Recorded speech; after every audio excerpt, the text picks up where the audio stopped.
சிவனின் வாகனமான நந்தியின் பிறப்பு மற்றும் சிவனிடம் பெற்ற வரத்தை பற்றி நாம் இந்த கதையில் தெரிந்து கொள்வோம். வாருங்கள். ஒரு ஊரில் சில்லாடா என்ற முனிவர் இருந்தார். ஒருமுறை நரகத்தில் அவரது முன்னோர்கள் சித்திரவதை செய்யப்படுவதை பார்த்தார். இவருக்கு குழந்தை இல்லாததே இதற்கு காரணம் என்று அறிந்து அதிர்ந்தார்.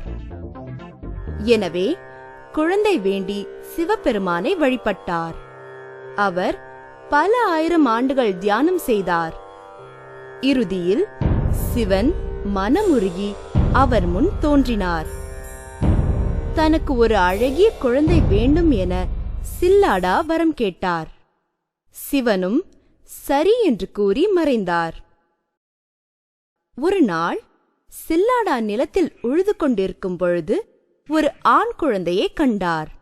அக்குழந்தை சூரியனைப் போலவும் நெருப்பைப் போலவும் மிகவும் பளீரென்று இருந்தது.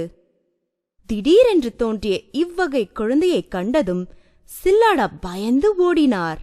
அப்பொழுது ஒரு அசரீரி குரல் கேட்டது. சில்லாடா சிவபெருமானிடம் வரமாக கேட்ட குழந்தைதான் இது. அனைவரையும் மகிழ்ச்சியுடன் இருக்கச் செய்வதால் இவனுக்கு நந்தி என பெயரிடவும். சில்லாடா நந்தியை தனது குடிலுக்கு அழைத்து வந்தார். நந்திக்கு அனைத்து வேதங்களையும் கலைகளையும் பற்றி போதித்தார். நந்திக்கு 7 வயதிருக்கும் போது மித்ரா, வருணா என 2 முனிவர்கள் வந்திருந்தனர். தங்கள் வருகை எனக்கு மகிழ்ச்சியை அளிக்கிறது. இவன் எனது மகன் நந்தி. என் மகனை வாழ்த்தி அருளுங்கள். அனைத்து கலைகளையும் கற்று உன் ஆசிரியருக்கு பணிந்து நடப்பாயாக. முனிவர்களே, ஏன் என் மகனை நீண்ட காலம் வாழுமாறு வாழ்த்தவில்லை? அது முடியாது. உன் மகன் 8 வயதை எட்டும் போது இறந்து விடுவான். இது அவனுடைய விதி.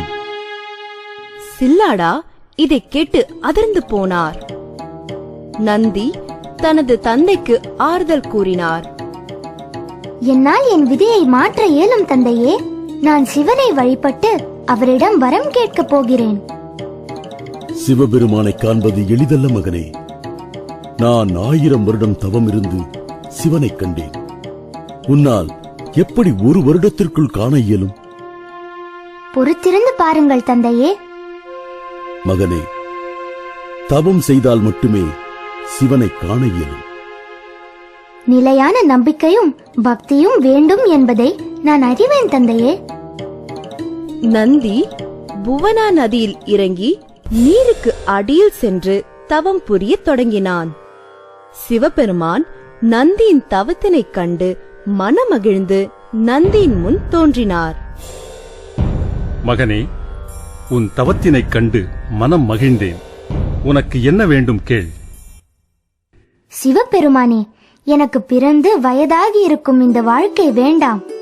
எப்போதும் உன்னை துதித்த வண்ணம் இருக்க வேண்டும். நந்தி, உன் எண்ணப்படியே இனி உன் தந்தையோடு சிவலோகத்தில் வாழ்வாய். சிவபெருமான் மறைந்து விடுகிறார். அன்று முதல் நந்தி சிவன் இருக்கும் இடமெல்லாம் காணப்பட்டார்.